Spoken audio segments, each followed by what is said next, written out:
I love it. I love it. We are live. We are live for another episode of the Blue Crocus Experience, and I'm joined today by Aiden.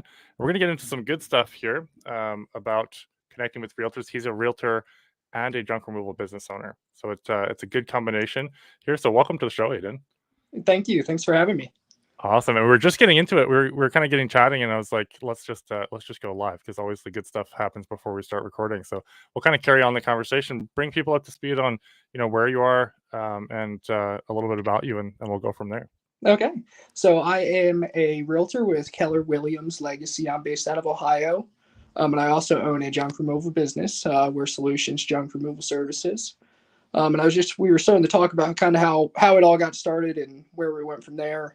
So before I started either of my current ventures, I was working in a local ER. I'm also an EMT, and I thought I wanted to be a doctor. And I was working there, and I said, "This is awful. This is not for me." And I've always been interested in real estate investing. That's end goal Yeah, for me. yeah, So I was like, how can I get into it now? I don't have a bunch of money. How do I get in that realm? So I went and I got my real estate license, and I was like, okay, this is great, but I only get paid when I sell something. And I'm working all these hours at the hospital, so it's hard to work with my clients. I need something else here. And I was part of a ton of like Facebook groups, for real estate investors, and I kept seeing it pop up over and over. They're like, "Hey, I just had this eviction, or I just had this move out. Anybody know of anybody who does this?" And I kept seeing it over and over, and I was like, "That would be perfect. Doesn't cost much money to start up, and then I can make my own schedule for both, and I can work the two together." I love it. I love it. And that was how it was born. What year did you start that? So it would have been in 22. I'm just coming up by in June of 22. So I Nice. just hit a year. That's incredible. Very cool. And how's that been? We connected initially because I saw you comment in the group saying, hey, realtors is where it's at. I make a Yeah. ton of connections that way. You did some stuff on Nextdoor, which I want to talk about as well. But how's it been? How's the journey been? And we can dive right into the stuff with realtors because I think you have a unique perspective being on both sides of the line. Yeah. So it's been good to me so far. After I started up the company and just kind of delving into my strategy, like we discussed, I almost exclusively work with other realtors and property management companies. And it's not that I'm against working with consumers by any means. It just our strategy has been to go to the people who will give us repeat business. Um, so right out the gate, we had formed our LLC and got everything set up, and we started making calls to all the local property management companies. And before we even had a truck, before we had anything, we landed a management company that manages, I want to say, 2,500 properties locally. That's a Um, couple. and we were like, okay, we gotta get going. So when we started, we were renting U-Hauls, and using these U-Hauls, and we didn't know that we had a dump that was real local to me. So we were driving about 45 minutes to go to the dump with these U-Hauls, and doing all sorts of horrible, destroyed properties. So we quickly realized, we got to get our own truck, we got to get our own systems in place. And then we just leveraged that because they were a real big company around here. So then we went to a few other property management companies and said, "Hey, we're doing work for these guys. Is that something that you might need?" And then it just built. Now we're working with about four regularly, um, and that keeps us pretty busy. That's phenomenal. That's phenomenal. Eddie has a question here. Appreciate you jumping in, Eddie. Eddie has a question. Where do you look for property management companies? And then my follow-up question to that was going to be, I talk a lot about being a hunter, right? Going out there and doing the work. Marketing is fantastic. You can pay for marketing. That's great. But if you're not out there hunting, then you're missing out on a lot of jobs. So my follow-up question to where do you find them? Where do you look for them is, it sounds like you just picked up the phone and dialed. So we can dive into that strategy a little bit after you answer Eddie's question. So for me, it was a mix of two things. Being a local realtor, I had heard of a lot of them because most property management companies are affixed to what's called a brokerage. And what it happens in Ohio, at least, every realtor has to work under a brokerage. So I knew I had heard of some of them just being in the same field as them. And other than that, I just hopped on Google and searched property management companies near me. And there were a ton that popped up. I love it. I love it. So you found them, and then what did you do? Just call them up and like So, walk people through the script? Because I think a lot of people kind of freeze at this point. It's like I can't pick up the phone and call someone I don't know. we made a budget little script that we followed. And when we first started, we probably called 100 companies our first day, just going, That's what I was looking for as company by well. company. You didn't just land the first one on the first call. I love it. Well, it was actually the ironic thing is that day, that was our very first phone call. No way. The very first phone call we ever made, and we were joking. We're like, "Wow, this is just too easy," like it's just falling in our lap. And And then you ground out another 99. yeah, but yeah. So we just Googled, and we started by calling, and then a few of the other companies, they popped up through other connections. So we had a buddy of mine who was friends with an investor, and we had done about 10, 20 jobs for him. And he said, you should really get in touch with these people who manage my properties. He goes, they do all the stuff with the renters and stuff, but I do all the maintenance. He was like, and he was telling me that he needs this. So he actually connected me with the owner of that property management company. And they're probably our second biggest right now. And then after a while, the other two ones that we're working with currently actually reached out to us. They said, hey, blah, blah, blah, recommended you to us. And that's where we're at with that. So what's your growth strategy from here? So we're looking at, down the line, we found that calling kind of worked, but it was much better to essentially door knock, go in person to these companies. Yeah. So currently what we're doing is we're trying to set up some. So let me backtrack just a tiny bit. So as a realtor, you have what's called buyer and listing packets. Mm-hmm. Yes. And they're just essentially marketing materials. So we're trying to set up essentially a packet for our services now. And we're trying to do two things with that. One, have a supplemental packet to give to our local realtors to add to their own buyers and listing packets. Because we just did a job the other day where a realtor reached out and said, hey, I have this estate that I just sold. Buyer said that they are contingent on everything getting cleared out. So we just want to get that in as many hands as possible. Another big thing that we haven't targeted yet, but we're looking to target is real estate attorneys, because they have divorces and estates land on their desk, every single day. And that's, these problems that these people are going through where they need a solution, and we can go and provide that for them. Yep. Probate lawyers is another one that I heard as a great one. So I want to go back to your point there about the buyer. I think you call them buyer packages, but we did that as well when we started. So we just made a flyer on our services, and then I took 100 of them to different shops that I had reached out to, realtor establishments, and said, hey, would you be willing to put these in your buyer packages? And I got a couple people that jumped right on it. So if you're wondering how to find realtors, this is, to anybody who's listening, this is what I did. So I didn't know a ton of realtors in the area. I was fairly new to the area, by like 4 years. I wasn't in the real estate industry like you were. So I went into the Facebook groups and just asked, tag your favorite realtor. Yeah. And I got like 120 comments or something on the post within like 2 hours. So then I went and friended all those realtors and then just started up a conversation, had a little script that led in with like why I was connecting with them. Then you can carry on the conversation, build the relationship. I added them as friends so they see our stuff all the time. And we've gotten some good jobs off of there. And to that front, it is not realtors. Their goal in life is to be found. They want to be the most findable realtor. Yep. And so finding them is not a challenge. That is not a challenge at all. No, it's not. And, from a realtor perspective, what would you say to someone, because you're in that world now, but my perspective has always been a realtor, the more services and products that they can bring to the table for their buyers. As a new home buyer ourselves, like when my wife and I bought our first home, I didn't know all the ins and outs of like these different people you had to call, right? I came Yeah. from trades too, but Yep. I didn't know, I didn't know people locally. So when our realtor gave us a list of like, oh, you need this done, call them. When you need this done, here's, a couple options.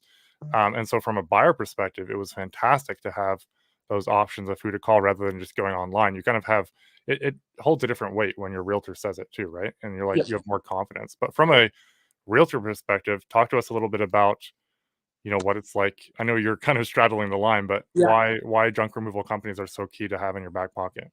I mean, I think it's two-sided with you saying, how you have to have all these sources as a realtor to, and when you approach the realtors, I think it's just like anything else where you have to come off across as a solution to a problem, not as trying to sell something. Uh, Always. and that's the big challenge. As soon as you're selling something, people shut down. They don't want to hear it. Whereas when you say, "Hey, you have this client that needs to be out and they can't get their couch out of their house. I can do that for them. I can help you and I can help your client." They're going to be a lot more susceptible to that. Yeah. And It's a then, it's a luxury service where you're providing a solution is what it yes, is. Yeah. yes. And to answer your question, the junk removal applies to all sorts of aspects of real estate. So first, you have your investors. People who work with investor clients, I think, need us the most often. Um, they buy a rundown place that was full of stuff, and the person was, foreclosed on, or whatever the case may be. And then you have your estates. Estates are always going to be huge. People try to have their estate sales. What sells. What doesn't does is stuck in the house. Somebody needs to, do something with it. And this is kind of specific to my market. I found that like the Goodwills and the places along those lines around here are super, super picky. Hmm. So everybody's first thought is to call up the local whatever company to donate everything. And the donation companies will not take it. They're super, super picky They want to around. make sure they can actually get some money off of it. Not Exactly. just going to crowd up their warehouse. And then, you even get your small things like, the seller, the dryer broke before they listed it. And they told the buyer it would be out. Then their buddy who had the truck couldn't make it anymore. And that dryer needs to get out of the house. So you can get those small things that go alongside, the real estate process as well as the big things like the estates, the investors, or those type of services. Well, and correct me if I'm wrong, but with real estate, like on closing time, especially, I mean, it's been a wild real estate market the last few years. Yeah. But when closing time comes, you got to be out of there like when you got to be out of there. And so Yeah. if you've got a dryer and all you've got is like a moving truck and your Toyota Corolla, you can't move Yeah. that dryer, right? You're Exactly. out of there. You're trying to get out of there. You need someone to come in, fix that problem for you immediately. And so Yeah. it takes the luxury service to a whole new level. People need you. People need Yes. us as junk removal Correct. companies, and you have to keep Correct. that in mind. Especially when you had a timeline, like you said. Possession is supposed to happen tomorrow, and I have all this stuff and nowhere to put it. Now it's a necessity. Yeah. Yeah, yeah, it becomes very urgent. Kind of segueing into the next topic of pricing. A lot of people are like, "Oh, realtors suck," because they want everything super cheap. How do you deal with that? With dealing largely with property management companies and realtors, what's your pricing like? I know you said you don't do a ton of residential, but where do you straddle the line for pricing? So on pricing, we probably have for legitimate companies the most competitive pricing for our area. And the reason behind that is we have next to no marketing costs. And we have such great repeat clients. We're not dumping money in those other areas. So we're very, very competitive with pricing right out the door with the property management companies, with the realtors, because we know they're going to give us repeat business for, quote unquote free. There's no other costs associated with retaining that. Yeah, yeah. I love it. I love it. That's an interesting perspective.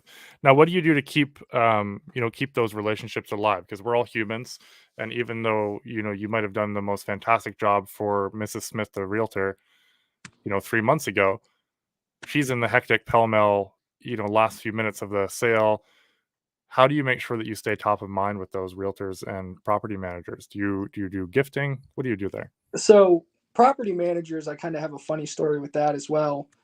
So the very first company that I referred to earlier, they had 2,500 properties, something like that. Um, and they were on a net 45 with us. And sometimes they'd pay early. If they were able to pay early, they'd pay early other times.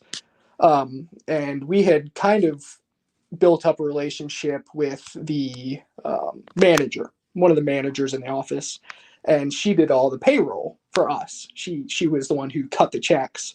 Yeah. So me and the guy I work with would always text her and make a joke and be like, "Hey, if you cut those checks early, we'll be there with cookies by noon." That's so fun. So it kind of turned into with them, we'd weekly, every Friday, we'd stop in and kind of talk over how the properties we were doing were working for them, if there's anything they'd like to see us add as services. And for a while, that actually we ended up doing cleaning services for them. We outsourced that. And it was all because we dropped them off cookies one day and they're like, I just happened to overhear them talking about how they have 10 houses that need cleaned. They got people moving in. And I was like, I can set that up for you. I can take that off your hands. And then it just rolled from there. Yeah. I Yeah. love it. I love it. The cookies, guys. Bribe your Yeah. net terms with cookies. I love it. I love it. How do you get reviews from these people? Because reviews are a big thing in this world. So that is, definitely one of my weaknesses. I have, and it comes with the territory of how I rely so heavily on relationships opposed to online marketing. And it's definitely something I'm looking to in the future build up. But reviews don't really exist with me. Okay. We have a website and we have we have our Google account set up and everything, but we don't use it at all. Got it. Okay. Yeah. No, I think you're headed in the right direction there. But that's an interesting one. And I mean, if you're residential is obviously easier because you're working Yep. right with the people. Yep. Now, when you're working for these clients, are you dealing with it sounds like mostly you are dealing directly with the property management company, obviously, if it's their stuff. With the realtors, are you dealing with the client directly, typically? So it is more of like a residential, job? So it's usually initially set up through the realtor. And then it depends. So we've done a few estates where it was an estate because somebody got moved into a nursing home opposed to somebody died. And Yep. in those situations, we work solely with the realtors, but sometimes we are working directly with the clients. Nice. Okay. Got it. Anything else you'd add for people who are looking to, get out there and do boots on the ground? Because everyone kind of shakes and shivers behind their phone Yeah, and making those relationships. But what would you say to kind of drive that point home?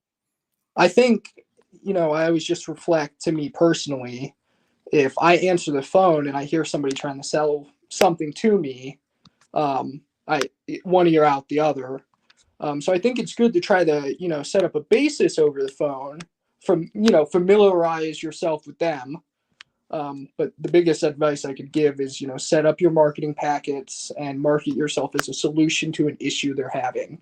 Yeah. Um, I always like to find out what they're currently using because a big thing that I've noticed in my area is these realtors are advising their clients to use this dumpster service or this dumpster service opposed to this junk removal company, this junk removal company.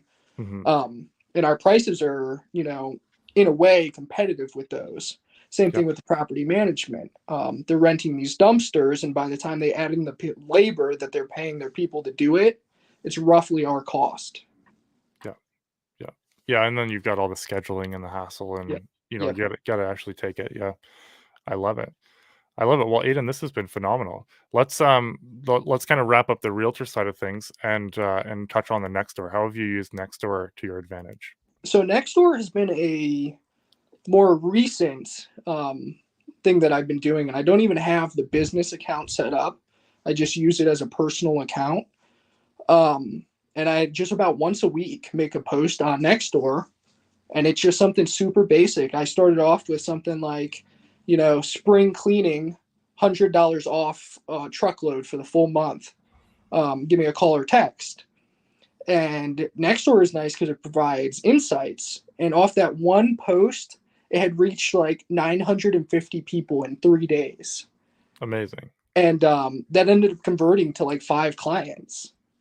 And so now I've posted about once a week, and I'd say each post probably converts to, on average, 4 clients. That's phenomenal. Same sort of thing. Always some sort of, special.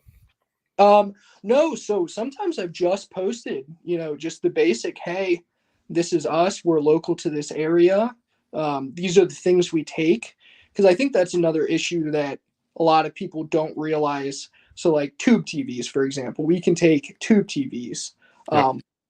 And I see people posting all the time, who can take tube TVs? So if I notice something that Those dinosaurs of a past era. yeah, then I make a post specifically and I include that, hey, I take tube TVs. And I've also I troll Facebook and Nextdoor for people who are saying, hey, I have this, this, and that. How do I fix this? And then I reach out and I say, hey, give me a call. I actually do that. Nice. Yeah. So being on there and providing value to people, being present, but not always coming in with a sale pitch, Correct. Yeah. that kind of is like, man, guys, this is getting old. Let's provide some value here. Yeah. Yeah. I love it. Well, Aiden, this has been great. Some good value here. Anything else you want to add around these topics we've discussed before we finish up? Just to strike home, I'd really, really recommend looking into avenues that are free. The paid avenues are great for direct to consumer, and that can be a lot of people's business model, but depending on your market, it may be untapped, going after those free reoccurring accounts. I love it. That's a solid way to wrap up. Go, use one at the very least when you get started, and then as you move into paid marketing, still take advantage of those other avenues, because there's so much untapped potential there. Well, this has been great, Aiden. Appreciate you coming on, adding some value to the audience here, and we'll wrap up off air. Awesome. Thanks so much for having me, man.